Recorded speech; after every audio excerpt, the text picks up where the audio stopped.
Hello friends, मेरा नाम आसिफ खान है और 10th क्लास गणित चैनल में मैं आपका स्वागत करता हूं। आज हमारे 10th क्लास का ये एक नया क्वेश्चन है जिसकी यूनिट 4 है और एक्सरसाइज 4.4 है। इसमें क्वेश्चन नंबर है वो 1 है, जिसमें हमें 3 क्वेश्चन दिए गए हैं।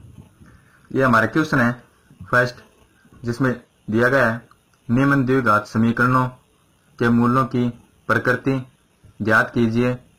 यदि मूलों का अस्तित्व हो तो उन्हें ज्ञात कीजिए। इसमें हमें ये 3 क्वेश्चन दिए गए हैं। फर्स्ट ये है 2x² - 3x + 5 = 0। सेकेंड है हमारा 3x² - 4√3x + 4 = 0। 3 नंबर क्वेश्चन हमारा 2x² - 6x + 3 = 0। ये हमें 3 क्वेश्चन दिए गए हैं। इसमें हमें ज्ञात करना है इनके मूलों की प्रकृति और उनका अस्तित्व। अगर इनका अस्तित्व हो तो उसके मूल भी हमें ज्ञात करने हैं। इसके लिए मैं आपको इसका जो फॉर्मूला है वो बता देता हूँ। हमारा फॉर्मूला है वो ये है b² - 4ac। इससे हम इसकी जो इक्वेशन दी गई है इसकी प्रकृति ज्ञात कर सकते हैं, और दूसरा फॉर्मूला है जिससे हम इसके मूल ज्ञात कर सकते हैं, वो ये है -b ± √b² - 4ac / 2a। यह हमारा 2 फॉर्मूले हैं जिससे हम एक से प्रकृति और दूसरे से इसके मूल ज्ञात कर सकते हैं। तो चलिए इक्वेशन फर्स्ट मैं आपको बताता हूं। इक्वेशन फर्स्ट है हमारी 2x² - 3x + 5 = 0। इस इक्वेशन में हमें इसकी प्रकृति ज्ञात करनी है, जिसके लिए ये हमारे पास में फॉर्मूला है b² - 4ac। इससे हम इसकी प्रकृति ज्ञात करेंगे, लेकिन हमें इसमें a, b और c इन तीनों की वैल्यू ज्ञात करनी है। तो हम इसकी वैल्यू कैसे ज्ञात करेंगे? इसके लिए हम जो हमारे पास इक्वेशन है इसकी तुलना करेंगे हम ax² + bx + c = 0। इस इक्वेशन से हम तुलना करेंगे। तुलना इस प्रकार करेंगे, यहाँ पर देखिए x² के गुणांक में a है और यहाँ पर x² के गुणांक में 2 है, तो a = 2 लिख सकते हैं। a = 2, ये a की वैल्यू हो गई। दूसरा हमारे पास में है, यहाँ पर देखिए x के गुणांक में b है और यहाँ पर x के गुणांक में -3 है, तो b = -3। और c, यहाँ पर c है जो कांस्टेंट संख्या है, तो c = 5 लिख सकते हैं। तो ये हमारे पास में a, b और c की वैल्यू ज्ञात हो गई। अब हमें ये फॉर्मूला दिया गया b² - 4ac, इसमें पुट करनी है। तो यहाँ पर हम लिखेंगे b² - 4ac बराबर b है, यहाँ पर b का स्क्वायर है तो b की वैल्यू है -3, उसका हम स्क्वायर कर देंगे। उसके बाद में -4a की वैल्यू हमारे पास में 2 है, तो इंटू में 2, उसके बाद में इंटू में c है, तो मल्टीप्लाई में हम ये c की जो वैल्यू है 5 ये लिख देंगे। अब यहाँ पर इसको सरल करेंगे। ये -3 का स्क्वायर होता है जो 9 होता है। उसके बाद में माइनस यहाँ पर 4 × 2 × 5, इनको हम मल्टीप्लाई करेंगे, ये हो गया 40। अब यहाँ पर देखिए ये 40 है माइनस में और ये 9 है प्लस में। 9 है, इसको हम 40 में से माइनस कर देंगे, तो माइनस में संख्या बड़ी है इसलिए माइनस में हमारे पास में आएगा 31। ये 31 है जो माइनस में है, जो कि 0 से छोटी संख्या है। अगर कोई भी संख्या हमारे पास में 0 से छोटी या माइनस में आती है तो उसमें इक्वेशन हमें जो दी गई है उसका कोई भी वास्तविक मूल नहीं होता है, न उसके कोई मूल ज्ञात कर सकते हैं हम। तो हम यहाँ पर लिखेंगे दी गई समीकरण के कोई वास्तविक मूल नहीं है। तो यहाँ पर देखिए -31 आया था हमारे पास में, ये 0 से छोटी संख्या है, इसलिए यहाँ पर जो इक्वेशन थी उसका कोई भी वास्तविक मूल नहीं हो सकता। तो आगे हम इसके मूल है वो ज्ञात नहीं कर सकते। तो यह था हमारा क्वेश्चन नंबर फर्स्ट, जिसमें हमने इसकी प्रकृति ज्ञात की थी। इसके मूल है वो -31 होने के कारण ज्ञात नहीं हो सकते। इसी प्रकार क्वेश्चन नंबर सेकंड देखिए, हमारा क्वेश्चन नंबर सेकंड है वो हमारे पास में देखिए यहाँ पर 3x² -4√3x + 4 = 0। यह हमारा क्वेश्चन नंबर सेकंड। इसमें हम वही फॉर्मूला का यूज करेंगे जो फर्स्ट क्वेश्चन में किया था। तो यहाँ पर देखिए पहले हमें इसकी प्रकृति ज्ञात करनी। प्रकृति हम करेंगे b² - 4ac इस फॉर्मूले के द्वारा, और सेकंड है हमारा -b ± √b² - 4ac upon 2a। यह हमारा सेकंड फॉर्मूला है। b² - 4ac से हम इसकी प्रकृति ज्ञात करेंगे और -b ± √b² - 4ac upon 2a से इसके मूल ज्ञात करेंगे। तो चलिए हम प्रकृति ज्ञात करते हैं, जिसमें फॉर्मूला यूज करें b² - 4ac। इसमें हमें a, b और c की वैल्यू ज्ञात करनी है। तो वो इस इक्वेशन से हम a, b और c के वैल्यू ज्ञात करेंगे। इक्वेशन है हमारे पास में, इसकी हम तुलना करेंगे ax² + bx + c = 0। इस समीकरण से हम हमारे पास में जो इक्वेशन इसकी तुलना करेंगे। तो यहाँ पर देखिए x² के गुणांक में a है, यहाँ पर x² के गुणांक में 3 है, तो a बराबर 3 लिख सकते हैं। उसके बाद में देखिए यहाँ पर x के गुणांक में b है, और यहाँ पर ऊपर देखिए x के गुणांक में -4√3 है, तो b बराबर -4√3। उसके बाद में c की वैल्यू, c एक कांस्टेंट है, तो यहाँ पर c बराबर हम 4 लिख सकते हैं, तो c बराबर 4। अब हमारे पास में a, b और c की वैल्यू प्राप्त हो गई। अब हम इसकी प्रकृति ज्ञात करेंगे। उसके लिए b² - 4ac ये फॉर्मूले का यूज करेंगे। b की वैल्यू है हमारे पास -4√3, इसका स्क्वायर कर देंगे, -4√3 इसका स्क्वायर। उसके बाद माइनस यहाँ पर 4 इंटू में a की वैल्यू हमारे पास में 3 है, 3 लिख देंगे, इंटू में c की वैल्यू हमारे पास में 4 है, 4 लिख देंगे। अब इसको सरल करेंगे तो यहाँ पर देखिए ये माइनस है, माइनस का स्क्वायर प्लस हो जाता है।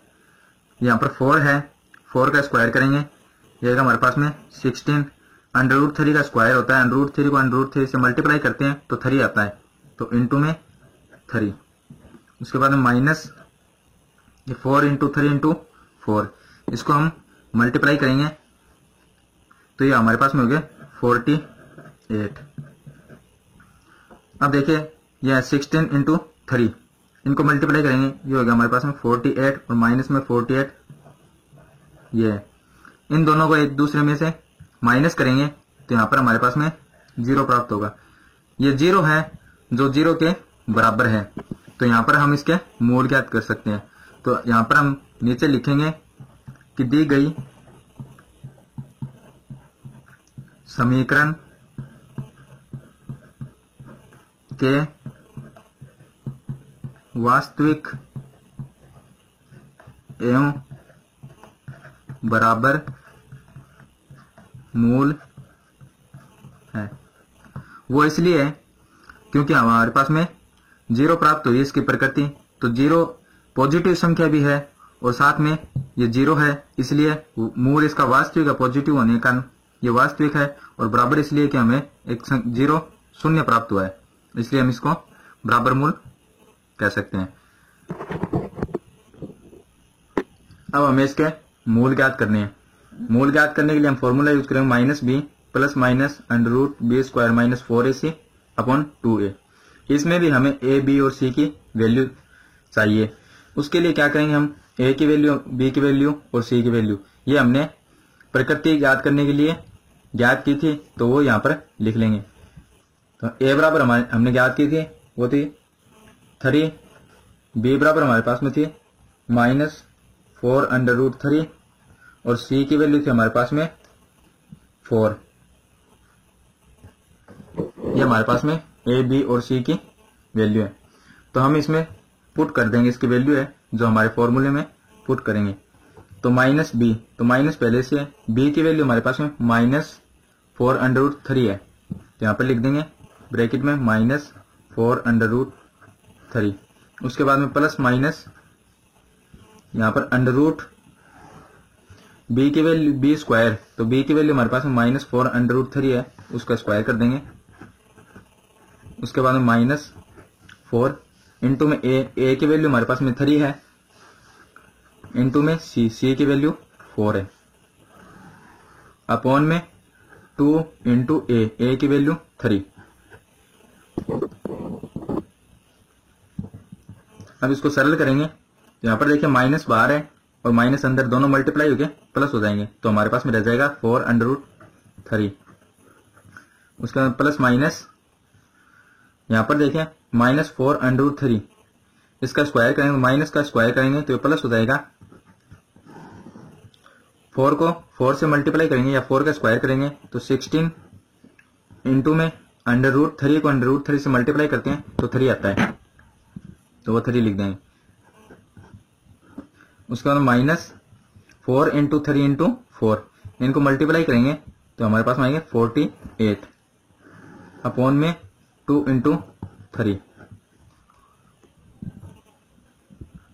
इसको सरल करेंगे तो हमारे पास में 4√3 प्लस माइनस ये अंडर रूट में 16 इंटू 3 48 -48 पहले से है अपॉन 2 इंटू 3। ये 48 -48 ये 0 हो जाएगा, हमारे पास में रहेंगे 4√3 और ये 0 हो गए अपॉन में 2 इंटू 3, यह प्राप्त हो गए। अब इसको सरल करेंगे तो हम इसको सरल इस प्रकार कर सकते हैं। यहां पर देखें यह है 4√3, इसको सरल इस प्रकार कर सकते हैं। ये यहां पर देखिए ऊपर 4 है और अपॉन में 2 है, तो 4 को 2 से डिवाइड करेंगे तो हमारे पास में ऊपर रह जाएगा 2। उसके बाद में √3 है, यहां से 2 से डिवाइड कर दिया तो हमारे पास में रहेगा सिर्फ 3। इसको सरल करेंगे तो 2√3, ये नीचे जो 3 है अपॉन में, इसको हम लिख सकते हैं √3 इंटू √3। उसके बाद में यहां पर देखिए एक √3 से एक √3 है वो कैंसिल हो जाएगा, तो हमारे पास में सिर्फ रह जाएंगे 2 अपॉन √3। तो ये हमें इसका जो मूल है वो प्राप्त हो गया। हमारा मूल था वो वास्तविक और बराबर था, वास्तविक और बराबर है, तो हमें ये मूल है 2 अपॉन √3, तो ये दोनों एक जैसे होंगे। तो यहां पर हम लिखेंगे दी गई द्विघात समीकरण के 2 अपॉन √3 और 2 अपॉन √3 मूल है। तो ये हमें बराबर मूल प्राप्त हो गए 2 अपॉन √3 और 2 अपॉन √3। तो ये था हमारा क्वेश्चन नंबर 2। इसी प्रकार देखिए क्वेश्चन नंबर 3।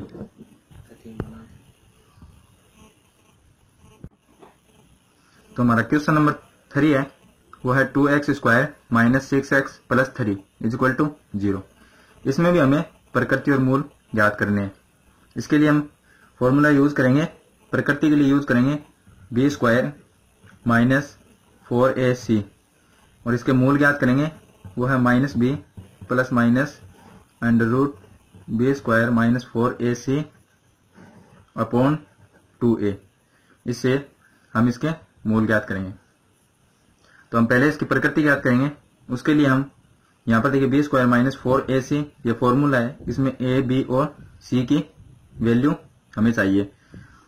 उसके लिए हम हमारे पास में जो इक्वेशन है उसकी हम तुलना करेंगे ax² plus bx plus c is equal to 0। इस इक्वेशन से इसकी तुलना करेंगे। यहाँ पर देखिए x² के गुणांक में a है और यहाँ पर x² गुणांक में 2 है, तो a बराबर 2 लिख सकते हैं। यहाँ पर a बराबर 2। यहाँ x के गुणांक में b है, यहाँ x के गुणांक में -6 है, b बराबर -6। यहाँ c है जो कांस्टेंट है, c बराबर 3 लिख सकते हैं। तो ये हमारे पास में a, b और c की वैल्यू प्राप्त हो गई। हम इसकी प्रकृति ज्ञात करेंगे, वो है b² - 4ac। a, b, c है, उसकी वैल्यू हम इस फॉर्मूले में पुट करेंगे। b है, b का स्क्वायर है, तो b की वैल्यू हमारे पास -6, इसका स्क्वायर कर देंगे। उसके -4 इंटू में a की वैल्यू 2 है, फिर इंटू में c की वैल्यू 3 है। इसको सरल करेंगे, यह माइनस, तो माइनस का स्क्वायर प्लस हो जाता है। 6 का स्क्वायर होता है, वो होता है 36। या 6 को 6 से मल्टीप्लाई करेंगे तो 36। उसके बाद में माइनस, यहाँ पर 4 इंटू 2 इंटू 3, इनको मल्टीप्लाई करेंगे तो हमारे पास में 24। अब 36 माइनस 24, 36 जो प्लस में है और 24 है जो माइनस में, तो 36 में से 24 हम माइनस करेंगे तो हमारे पास में 12 प्राप्त होंगे। जो हमें ये संख्या प्राप्त हुई है 12, वो प्लस में है, पॉजिटिव है, तो इसलिए इक्वेशन का जो प्रकृति है वो वास्तविक है और मूल भी इसके वास्तविक होंगे और अलग अलग होंगे। अगर हमें 0 प्राप्त होता है तो मूल बराबर होते हैं, माइनस में प्राप्त होता है संख्या में तो उसमें कोई भी मूल प्राप्त नहीं कर सकते। अगर पॉजिटिव संख्या प्राप्त हो और 0 से बड़ी हो तो उसमें मूल इसके अलग अलग होते हैं और वास्तविक होते हैं। तो इसमें हम यहां पर लिखेंगे, दी गई समीकरण के वास्तविक एवं भिन्न मूल है। तो हमने इसकी प्रकृति ज्ञात कर ली। अब हमें इसके मूल ज्ञात करने हैं, जिसके लिए फॉर्मूला मैंने आपको बताया था, -b plus minus √b² - 4ac upon 2a। इसका यूज करेंगे। इस फॉर्मूले से हम इसके मूल ज्ञात करेंगे। इसमें हमें a, b और c की वैल्यू चाहिए। तो हमारे पास में a की वैल्यू 2, b की वैल्यू -6 और c की वैल्यू 3 थी, जो हमने तुलना करके ज्ञात की थी। तो ये इसमें पुट कर देंगे। -b की वैल्यू हमारे पास में -6 है, तो ये -6, फिर प्लस माइनस b², b की वैल्यू -6 है, उसका स्क्वायर करेंगे। -4 इंटू a की वैल्यू 2 है, वो लिख देंगे, इंटू में c है, c की वैल्यू 3 है, अपॉन 2 इंटू a की वैल्यू 2 है। इसको सरल करेंगे, ये माइनस माइनस मल्टीप्लाई हो गए प्लस हो जाएंगे, तो बाहर रह जाएगा हमारे पास में 6।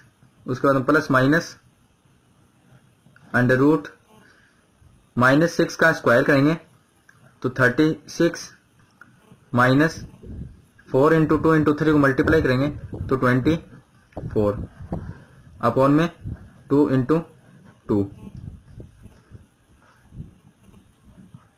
उसके बाद में 6 प्लस माइनस √36 में से 24 माइनस करेंगे तो हमारे पास में 12 रह जाएंगे। उसके बाद में 2 इंटू अपॉन में 2।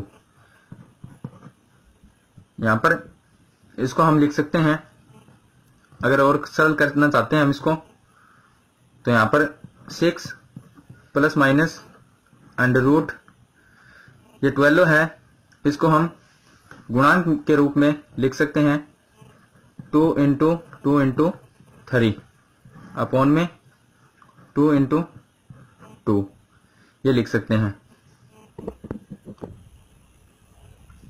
उसके बाद में यहाँ पर 6 है, 6 को भी हम गुणांक के रूप में लिख सकते हैं। तो 6 को हम लिखेंगे 2 into 3 plus minus under root 2 into 3 upon में 2 इंटू 2। यहाँ पर 2 है और यहाँ पर भी 2 इंटू 2 है। अंडर रूट में दो संख्या एक जैसी हो तो हम एक संख्या को कॉमन ले सकते हैं। तो यहाँ पर हमारे पास में रह जाएगा 2 इंटू 3 है प्लस माइनस यहाँ से एक जैसे है तो एक संख्या को हम कॉमन ले सकते हैं। तो 2 को हम बाहर निकाल लेंगे। अंडर रूट में हमारे पास में रह जाएगा 3 अपॉन में 2 इंटू 2। उसके बाद में देखिए यहाँ से 2 into 3 plus minus 2 under root 3, यहाँ पर ये 2 है और यहाँ पर 2 है तो इन दोनों में से हम एक कॉमन ले सकते हैं। तो यहाँ पर 2 कॉमन ले सकते हैं। उसके बाद में हमारे पास में रह जाएगा 3 plus minus under root 3 upon में 2 इंटू 2। यहाँ से 2 है, ये 2 से कैंसिल हो जाएगा। हमारे पास में रहेगा 3 plus minus under root 3 upon 2। यह हमें एक मूल प्राप्त हो गया जो कि प्लस माइनस में है। तो इस मूल को हम अलग अलग लिखेंगे, एक बार प्लस में और एक बार माइनस में लिख देंगे।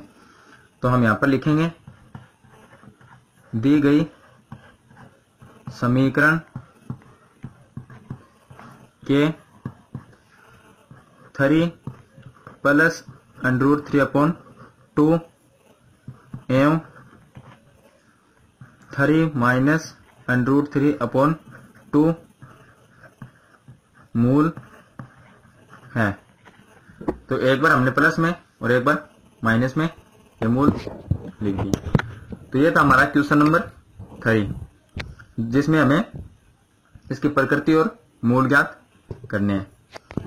तो मैंने आपको ये क्वेश्चन नंबर फर्स्ट में 3 क्वेश्चन दिए गए थे वो मैंने आपको सॉल्व करके बताए हैं। अगर आपको मेरा ये वीडियो पसंद आए तो इसे लाइक और शेयर जरूर कीजिए। नई वीडियो की जानकारी के लिए मेरा चैनल है 10th क्लास गणित, जिसको सब्सक्राइब कीजिए। धन्यवाद।